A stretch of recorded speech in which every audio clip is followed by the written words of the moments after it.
পুত্র তো বড় হয়ে গেছে, যাও এর পড়াশোনার ব্যবস্থা করে পাঠশালায় ভর্তি করে দিও।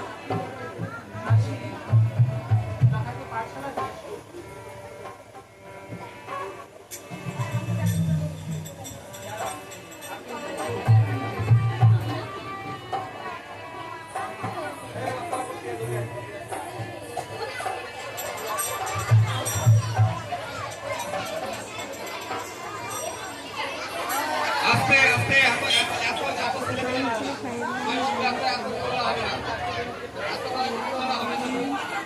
আসো আসো আসো আসো। কি দেবো? সে 1 টাকা আসতেছি। আন্টি রিচার্জ কত তাই চুপ